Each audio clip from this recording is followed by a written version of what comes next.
درود بھیجے گا محمد والے محمد صلی اللہ محمد عجل فرجہم۔ سورہ حشر ابتدا میں سبح للہ ما فی السماوات ما فی الارض سے شروع ہو رہی ہے۔ یہ جو سورہ ہیں جن کے شروع میں یا سبح یا یسبح یا سبح، یہ تین الفاظ استعمال ہوئے ہوں، سبح یا یسبح یا سبح، یہ 6 سورہ ہیں ہمارے پاس، ان کو مسبحات کہتے ہیں، سورہ مسبحات۔ یہ جو مسبحات ہیں ان کے بارے میں اور ان کی اس کمبینیشن کے اندر بہت سارے راز بیان کیے جاتے ہیں۔ تو مثال کے طور پہ جو 6 سورہ ہیں، ان سورہ کو اگر کوئی مثال کے طور پر رات کو سونے سے پہلے پڑھے تو ایک چیز جس کے بارے میں کافی لوگوں کا اصرار ہے وہ یہ کہ یہ شخص، آپ کہتے ہیں انورٹڈ کاماز کے اندر، یہ شخص اولیاء الہی میں شامل ہو جائے گا۔ نہیں معلوم اس میں کیا راز ہے۔ وہ 6 سورہ کون کون سی ہیں؟ میرا غلطی کا اس وقت کوئی موڈ نہیں ہے تو میں لکھ کے دیکھ کے آپ کی خدمت میں عرض کرتا ہوں۔ درود بھیجے گا محمد والے محمد۔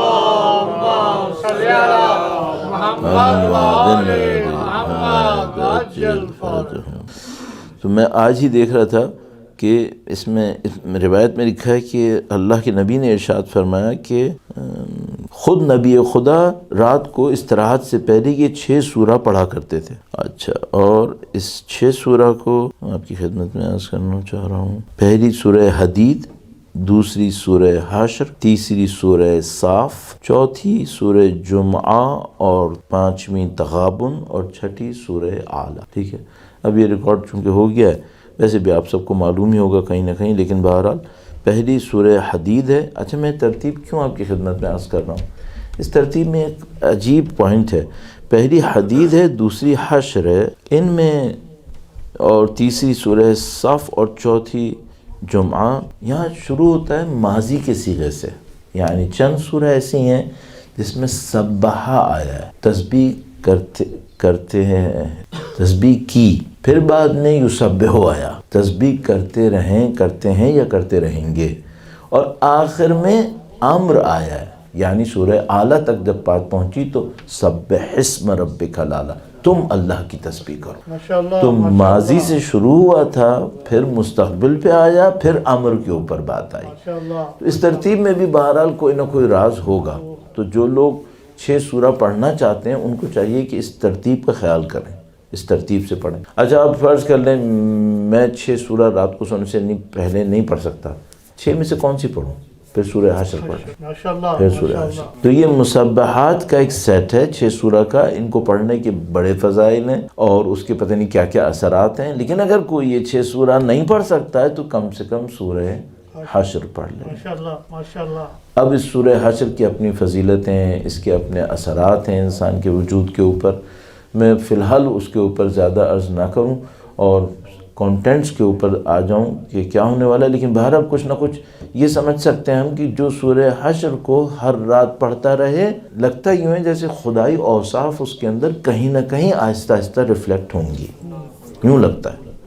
اچھا، خاص کر ایک بات ہے وہ یہ کہ سورہ حشر کی آخری آیتوں کے اندر خدا کی صفات گویا جیسے ہم لوگ عرف عام میں کہتے ہیں بھر کے بیان ہوئی ہیں، ہاں، اور اس میں عالم الغیب والشہادہ سے شروع ہوا ہے اور آخر تک آتے آتے خدا کی صفات۔ تو ان 3 آیتوں کے بارے میں مشہور ہے، ایک روایت میں بیان ہوا ہے، تھوڑا احتیاط کروں، ایک روایت میں بیان ہوا ہے کہ ان 3 آیتوں کو پڑھتے وقت کوئی سر پہ ہاتھ رکھ لے تو وہ خدا کی اس امان کو حاصل کر سکے گا۔ ماشاءاللہ، اس کے کیا راز ہوں گے، لیکن بہرحال اس سورہ حشر کے اندر کچھ ہے۔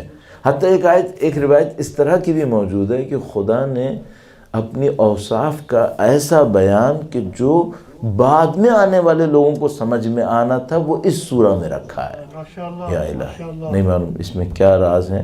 تو بہرحال یہ سورہ بہت اس معاملے میں اہم سورہ سمجھی جاتی ہے، اور یہ جو روایات میں نے آپ کی خدمت میں عرض کی اور جان بوجھ کر میں اس کے الفاظ کو نہیں دہرانا چاہ رہا ہوں، ظاہر ہے وہ اس احتیاط کی وجہ سے کہ اہل بیت سے نسبت دینے میں آپ کو ماہ مبارک رمضان میں کافی احتیاط کرنی پڑتی ہے، تو میں اوور آل اسی لیے کہہ رہا ہوں آپ کی خدمت میں تاکہ اس احتیاط سے ہم خارج نہ ہوں۔ سورہ حشر مدنی سورہ ہے، یعنی مدینہ میں نازل ہوئی ہے۔ مدینہ میں نازل ہونے والی سورہ کا تعلق زندگی کے مسائل سے زیادہ ہوتا ہے، اور جو مکہ میں نازل ہونے والی ہوتی ہیں ان کا تعلق زیادہ تر عقائد سے اور بنیادی ترین عقائد سے ہوتا ہے۔ جو مکہ میں سورہ نازل ہوتی تھیں معمولاً ان کی آیتیں چھوٹی ہوتی تھیں، بہت چھوٹی چھوٹی آیتیں ہوتی تھیں۔ مدینے میں نازل ہونے والی سوروں میں آیتیں تھوڑی لمبی ہونا شروع ہو جاتی ہیں، تو شاید اس وجہ سے کہ لوگوں کو قرآن کریم کی زیادہ عادت ہو چکی تھی اس وقت تک آتے آتے۔ بہرحال یہ جو سورہ ہے یہ مدنی ہے، اور اس کا موضوع اور اس کے جو کانٹینٹس ہیں وہ بالکل صاف اس کے اوپر دلیل ہے کہ یہ مدنی سورہ ہے۔ 59 سورہ ہے، 59ویں سورہ۔ اب اردو کا معیار ہمارے یہاں ایسا آ گیا ہے کہ خود مجھے 59، 69 اور 79 میں خطرہ ہونے لگتا ہے کہ بھائی کون سا والا کیا تھا، تو اب اس لیے میں پاکستان سے باہر 59 کہتا ہی نہیں ہوں، 59 کہہ دیتا ہوں سیدھا۔ تو یہ بہرحال 59ویں سورہ ہے۔ اس میں 24 آیات کریمہ ہیں، 24 آیات کریمہ۔ آپ کو پتہ ہے کہ بسم اللہ پہلی آیت شمار نہیں کی گئی ہے تمام سوروں کے اندر سوائے حمد کے کسی بھی سورہ کے اندر بسم اللہ جز آیات شمار نہیں ہوتی ہے، تو اس سے ہٹا کر اس میں 24 آیات کریمہ ہیں، اور اس کا جو نام ہے اس کے اوپر بھی عرض کرتا ہوں، درود بھیجے گا محمد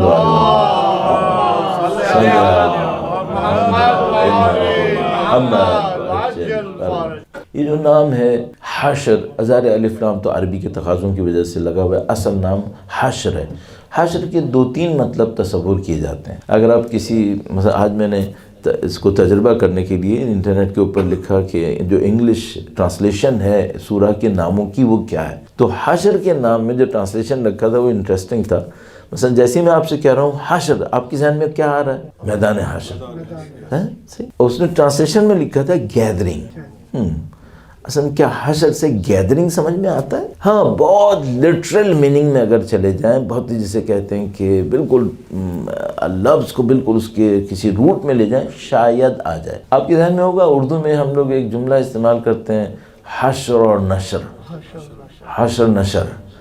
تو حشر جمع ہونا، نشر پھیل جانا، صحیح ہے؟ اس معنی میں حشر گیدرنگ میں آ سکتا ہے۔ بس ہم کہتے ہیں اس آدمی کا حشر نشر اس کے ساتھ ہے، اس کا مطلب کیا ہے؟ یہ اسی کے ساتھ بیٹھتا ہے پھر وہیں سے نکلتا ہے، تو اس وجہ حشر نشر اس معنی میں صحیح ہے، گیدرنگ کہہ سکتے ہیں اس کو۔ حشر کا جو مطلب اس سورہ میں استعمال ہوا ہے، کیا وہ گیدرنگ ہوگا؟ ہو سکتا ہے، چونکہ میدان جنگ کا تذکرہ ہے، تو ممکن ہے کہ جب 2 لشکر ایک دوسرے کے سامنے آتے ہیں تو اس کو ہم کہہ سکتے ہیں گیدرنگ ہوئی ہے 2 لشکر کی۔ تو کبھی گیدرنگ 2 افراد کی ہوتی ہے، کبھی لشکروں کی بھی گیدرنگ ہو جاتی ہے، گیدر ایک دوسرے کے آمنے سامنے آتے ہیں۔ تو یہ ہو سکتا ہے کہ ہم اس کو بھی میدان جنگ کے عمل کو بھی کوئی حشر تعبیر کرے، گیدرنگ کہہ سکے۔ اور سب سے بڑی گیدرنگ کہاں پر ہے؟ غار قیامت کے میدان حشر۔ تو سمجھ میں آتا ہے کہ ہاں، ایک حشر کا مطلب ہوتا ہے گیدرنگ، اوورال جمع ہونا، جس کے مقابلے میں کیا آ رہا ہے؟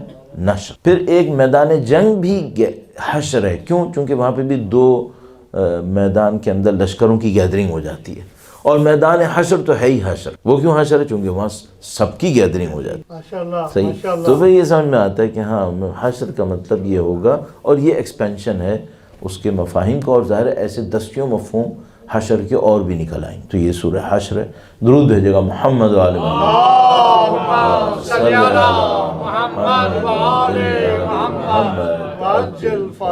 ہم لوگ معمولاً جب کسی سورہ کو پڑھ رہے ہوتے ہیں تو شاید اس پہ زیادہ غور نہیں کرتے کہ آیت کے شروع میں کیا آیا تھا، آیت کے آخر میں کیا آیا تھا، معمولاً اس کے اوپر غور نہیں کرتے، بلکہ بہت دفعہ تو میرے جیسے کے ساتھ ہوتا ہے، پتہ نہیں آپ کے ساتھ ہوتا ہی نہیں ہوتا، کہ مثلا کسی ایک سورہ کے اینڈ میں آیا تھا وَهُوَ الْعَزِيزُ الْحَكِيمُ، اور میں نے ایسے ہی کہیں بول دیا وَهُوَ الْعَلِيمُ النَّصِيرُ، مجھے زیادہ فرق نہیں پڑ رہا، نعوذ باللہ تعالیٰ۔ لیکن قرآن کریم کو فرق پڑ رہا ہوگا یا نہیں پڑ رہا ہوگا؟ یا بہت فرق پڑ رہا ہوگا۔ اس کا مطلب کیا ہے؟ اس کا مطلب یہ کہ یہ جو سورہ کے اسٹارٹ میں کوئی چیز آتی ہے، آیت کے اینڈ میں کوئی چیز آتی ہے، اس کا کوئی نہ کوئی تعلق کانٹینٹ سے ہوتا ہے۔ ماشاءاللہ ماشاءاللہ۔ علامہ طباطبائی نے اس میں بہت خوبصورت ایک بیان دیا ہے۔ انہوں نے کہا کہ سورہ کا اسٹارٹ اور سورہ کا اینڈ سورہ کے کانٹینٹس کا ایک ریفلیکشن دے رہا ہوتا ہے۔ ماشاءاللہ ماشاءاللہ۔ تو سورہ کا جو اسٹارٹنگ ہوگا وہ آپ کو اس کانٹینٹ کے لیے تیار کر رہا ہوگا جو سورہ کے اندر موجود ہے، اور جو سورہ کا اینڈ ہوگا وہ اس کانٹینٹ کی سمری آپ کو دے رہا ہوگا جو اس سورہ کے اندر موجود ہو. صحیح ہے. اور اس کے بعد انہوں نے ایک اور بات بھی کہی، وہ یہ کہ یہ جو صفتیں بیان ہوتی ہیں یہ ایک اور مطلب بھی ہے. یہ تھوڑا سا اور ٹچ کر رہا ہے اس کی کانٹینٹس کو. درود بھیجے گا محمد و آل محمد.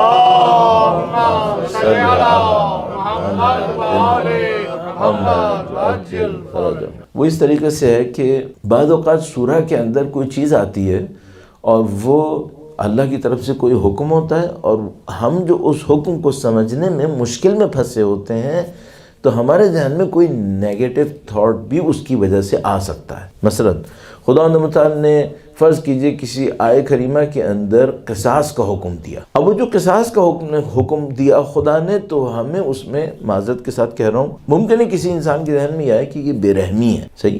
تو اس کے ذہن میں بے رحمی کا تصور آ رہا ہے قصاص سے. صحیح نہیں ہے یہ بات. قصاص بے رحمی نہیں ہے، انسان کے اوپر رحم ہے تاکہ دوسرے لوگ یہ ظلم نہ کریں دوسرے انسانوں کے اوپر. سزا کا نظام ضروری ہے، لیکن ممکن ہے کسی کے ذہن میں یہ آ رہا ہو کہ یہ بے رحمی ہے. تو اس کا مطلب کیا ہے؟ اس کا مطلب ہے اس سورہ کے شروع میں یا اینڈ میں اس مسکنسیپشن کو دور کرنے کے لیے کوئی آیت ہوگی. ماشاءاللہ. صحیح ہے. بس پوائنٹ یہ ہے کہ آپ قرآن کریم کی کسی سورہ کو پڑھتے ہیں، اس میں کوئی حکم آتا ہے، اس حکم کی وجہ سے میرے اور آپ کے ذہن میں کوئی مسکنسیپشن آ سکتا ہے.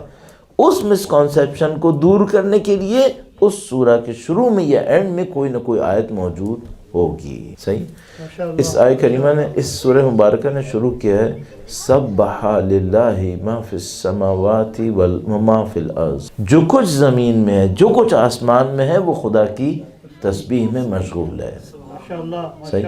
اب ہمارے پاس کتنی دیر ہے؟ افطار کا ٹائم کیا ہے؟ 51. تو ہمارے پاس میرے خیال میں ابھی 10 منٹ ہیں. تو میں اس 10 منٹ میں اب اس مطلب کے اوپر آنے کی کوشش کرتا ہوں جو میرے لیے بہت امپورٹنٹ ہے، اور میں اس کو ضائع نہیں کروانا چاہ رہا، لیکن میں چاہتا ہوں کہ اس کو کم از کم ٹچ ضرور کر لے. یہ سبحہ کیا ہوتا ہے؟ تسبیح کیا ہوتی ہے؟ اور یہ بہت امپورٹنٹ ہے. ٹھیک ہے. تو میں آپ کو آخر میں لا کر ایک امپورٹنٹ ٹاپک کی طرف بھیجنا چاہتا ہوں، لیکن مجھے یہ اندازہ ہے کہ لوگوں کو روزہ رکھے ہوئے کئی گھنٹے ہو چکے ہیں، تو ان کے جسمانی حالت اتنی کمزور ہو گئی ہوگی کہ اب ذہن کے اوپر اتنا بوجھ ڈلوانا شاید کوئی اتنا اچھا کام نہیں ہوگا. لیکن مسئلہ یہ کہ کل بھی یہی ہونا ہے، کل بھی یہی ہونا ہے، تبدیلی تو کوئی بھی نہیں ہے. تو بہتر ہے کہ ابھی کر لیا جائے. پھر یہ تسبیح بہت عجیب لفظ ہے. تسبیح کا روٹ اگر اس کے مصدر میں جائیں، ہاں یہ بھی میں عرض کرنا بھول گیا، ایک سورہ میں مصدر بھی آیا ہوا ہے سبحان کا. کہاں پر؟ سبحان الذی اسری بعبدہ لیلا من المسجد الحرام. صحیح. یہ سبحان، سبح، یسبح، سبح اسم، یہ قرآن کریم میں بہت ہے. صحیح. اور ہماری نماز میں ہے یا نہیں ہے؟ اصلا جتنا پوچھو ہے. سبحان ربی العظیم بحمدہ، سبحان ربی العلی وبحمدہ. یعنی 2 لفظ جو اس معاملے میں ہماری زندگیوں سے لگے ہوئے ہیں، ان میں ایک سبحان ہے اور دوسرا حمد. صحیح. سبحان اور حمد میں فرق کیا ہے؟ اور ہم تسبیح بی کی جو پڑھتے ہیں اس میں 33 ٹائمز ہم نے حمد کہنا ہے اور پھر 33 ٹائمز ہم نے سبحان بھی کہنا ہے. ان دونوں میں فرق کیا ہوا پھر؟ اور وہ فرق اتنا زیادہ ہے کہ دو کو علیحدہ 33 ٹائمز. تو مثلا اگر ایسے میں کہہ رہا ہوں بچکانا سوال کہ بھئی اگر میں سبحان ہی کہنا تھا تو پھر حمد کی جگہ علیم کہہ دیتا. یہ حمد کیوں ہے اس کے ساتھ؟ صحیح. اب میں صرف سبحان کے اوپر بات کرتا ہوں، کل انشاءاللہ حمد کو اس میں ایڈ کرنے کی کوشش کریں گے. آیہ کریمہ میں حمد نہیں آیا ہوا، اس آیہ کریمہ میں سبح للہ ما فی السماوات و ما فی الارض، تو حمد نہیں ہے یہاں پہ. لیکن ہمیں پتہ ہے کہ سبحان کے ساتھ حمد بہت زیادہ آیا ہوا ہے. ٹھیک ہے. سبحان کا مطلب کیا ہے؟ درود بھیجے گا محمد و آل محمد.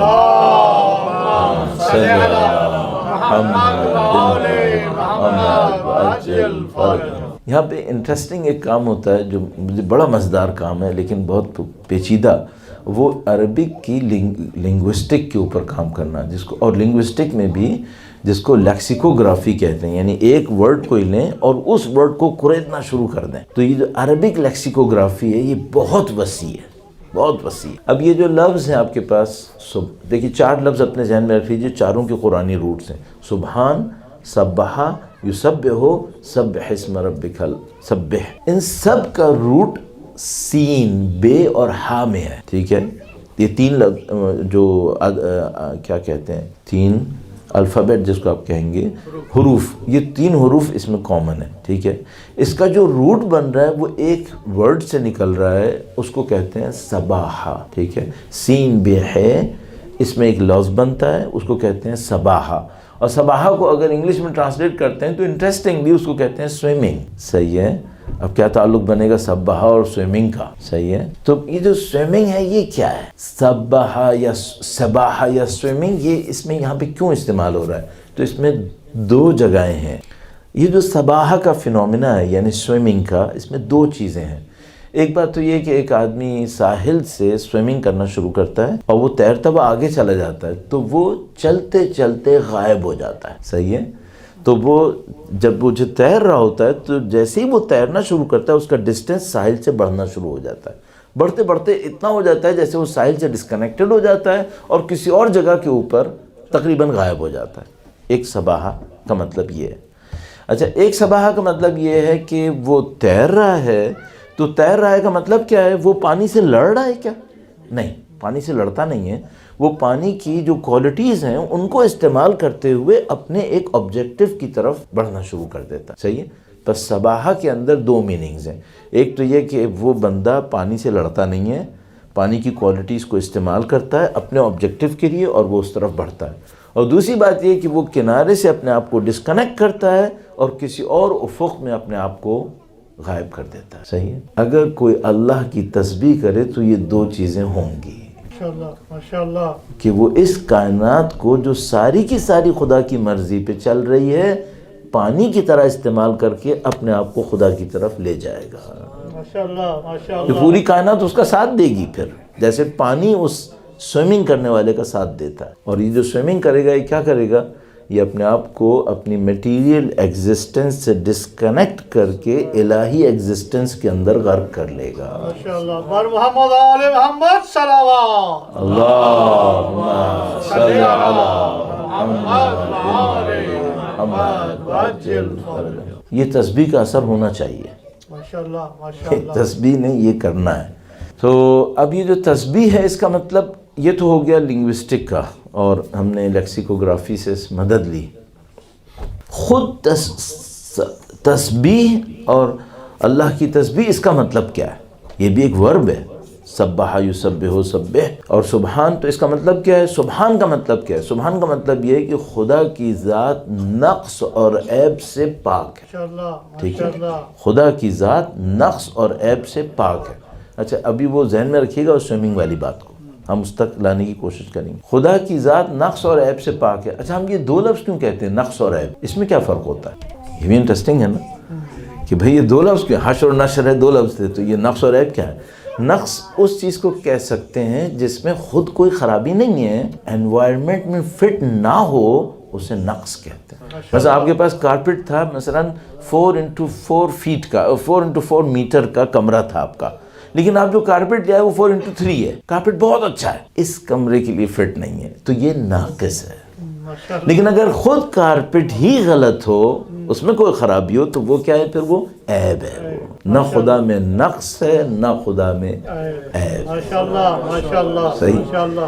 اگر ہم ایسا سمجھ پائیں کہ خدا نہ نقص ہے نہ عیب ہے تو خدا سبحان ہے. پھر ماشاءاللہ. واہ واہ واہ واہ واہ وہ واہ سبحان. واہ واہ. صحیح. پر سبحان اللہ کا مطلب کیا ہے؟ سبحان اللہ کا مطلب اس بات کا عقیدہ ہے کہ نہ خدا میں نقص ہے نہ خدا میں عیب. صحیح. یہ سبحان ہے. اس میں پھر کہاں ہوں؟ مجھ سے کیا رابطہ ہے اس کا؟ ٹھیک ہے. خدا وہ ہے جس میں کوئی نقص نہیں ہے، کوئی عیب نہیں ہے. مجھ سے کیا رابطہ ہے اس کا؟ ماشاءاللہ ہاں ماشاءاللہ. ہاں، مجھ سے اس کا رابطہ یہ ہے کہ جس میں کوئی نقص نہیں ہے، جس میں کوئی عیب نہیں ہے، تو ناقص کو کس سمت بڑھنا ہے؟ اس کی سمت بڑھنا ہے. بس جیسے ہی کوئی کہتا ہے سبحان اللہ، خدا میں کوئی نقص و عیب نہیں ہے، اس کا مطلب کیا ہے؟ یہ نقص و عیب مجھ میں ہے اور اس کو برطرف کرنے کے لیے مجھے اس کی طرف بڑھنا ہے. ماشاءاللہ. اب سوئمنگ آ رہی ہے. اب سوئمنگ آ رہی ہے تو مجھے اپنے آپ کو اپنے نقص اور عیب سے ڈسکنیکٹ کرنا ہے، جیسے سوئمر ساحل سے ڈسکنیکٹ کرتا ہے، اور اپنے آپ کو اس وادی میں غرق کرنا ہے جس میں کوئی نقص اور عیب نہیں ہے. اچھا، جب میں یہ کام کروں گا تو سباحہ کا دوسرا چیپٹر، پانی سے لڑنا یا پانی مجھے مدد دے گا. یہ پوری کائنات خدا کی تسبیح کر رہی ہے. اگر میں بھی تسبیح کروں گا تو یہ کائنات میری مدد کرے گی. ماشاءاللہ خدا کی طرف بڑھنے میں کیسے مدد کرے گی؟ اس میں تو امتحان بھرے ہوئے ہیں۔ کس نے کہا کہ امتحان روکتا ہے؟ امتحان انسان کو اور بڑھاتا ہے خدا کی سمت۔ بس یہاں کوئی چیز نہیں ہے اس کائنات کے اندر جو انسان کو خدا کی سمت بڑھنے سے روکتی ہو۔ ماشاءاللہ واحد چیز جو انسان کو خدا کی سمت بڑھنے سے روکتی ہے وہ خود یہ ہے، ورنہ کوئی چیز نہیں روکتی، سب خدا کی طرف بڑھاتے ہیں۔ یسبح لہ ما فی السماوات والارض، جو کچھ زمین و آسمان میں سب خدا کی تسبیح کر رہے ہیں۔ صحیح؟ اب یہاں پہ ٹائم ختم ہے، صرف یہاں پہ ایک ایڈیشن ہے، وہ یہ کہ تسبیح ارادی ہوتی ہے، یہ غیر ارادی ہوتی ہے، انٹینشنل ہونا چاہیے۔ تو اگر کائنات کی ہر چیز خدا کی تسبیح کر رہی ہے تو یہ اپنے ارادے سے کر رہے ہیں یا بے ارادہ کر رہے ہیں؟ اگر یہ بے ارادہ کر رہے ہیں تو خدا نے ان کو تسبیح کیوں کہا؟ اور اگر یہ ارادے سے کر رہے ہیں تو یہ ہمیں ان میں تو ارادہ نظر نہیں آ رہا ہے۔ صحیح؟ اس کو ہم انشاءاللہ کل عرض کرنے کی کوشش کریں گے۔ درود بھیجے گا محمد و آل محمد، صلی علی محمد و آل محمد وعجل فرجہم۔ یہ دعا کی قبولیت کا وقت ہے، گرچہ افطار کے نزدیک آ گئے، الحمدللہ رب العالمین، یہ دعا کی اچھا قبولیت کا وقت ہے۔ 10 مرتبہ اللہ کا نام لیتے ہوئے خدا کو پکارتے ہیں، بسمک العظیم العظم العز الاجل الاکرم، یا اللہ یا اللہ یا اللہ یا اللہ یا اللہ یا اللہ یا اللہ یا اللہ یا اللہ یا اللہ۔ پروردگار تجھے واسطہ نبی اولاد نبی کا، قرآن کریم کا واسطہ اس قلیل کو اپنی بارگاہ میں قبول فرما۔ اے پاک پروردگار، دنیا اور آخرت میں قرآن و اہل بیت کی ہمراہی نصیب فرما۔ خداوندہ ہمارے دل تیری نورانیت کے منتظر ہیں، پاک پروردگار ہمارے قلوب کو، ہمارے مرحومین کی قبور کو قرآن و اہل بیت کی نورانیت سے منور فرما۔ اے پاک پروردگار ہمارے دلوں کو قرآن و اہل بیت کی تعلیمات کو سمجھنے، عمل پیرا ہونے کی تیری تیاری نصیب فرما۔ اے پاک پروردگار مرنے سے پہلے موت کی تیاری نصیب فرما۔ اے پاک پروردگار تجھے واسطہ نبی اولاد نبی کا، ان کے نام کے صدقے میں، قرآن کے صدقے میں، وقت کے امام کے صدقے میں ہمارے اور ہمارے تمام مرحومین کے تمام گناہ صغیرہ و کبیرہ کی مغفرت فرما۔ اے پاک پروردگار دنیا کے مظلوم بالاخص فلسطینی اس مشکل میں مبتلا ہیں، پاک پروردگار تجھے اس مقدس وقت کا واسطہ، خدا تجھے وقت کے امام کا واسطہ ان مظلوموں کو فتح و نصرت نصیب فرما۔ پاک پروردگار ان مظلومیت کی مظلومیت دور کرنے والے وقت کے امام کے ظہور مبارک میں تعجیل فرما، ہمیں ان کی نصرت کی سعادت نصیب فرما، اس راہ میں شہادت نصیب فرما۔ ربنا تقبل منا انک انت السمیع العلیم وتب علینا انک انت التواب الرحیم بجاہ نبیک وعترتہ الطاہرین۔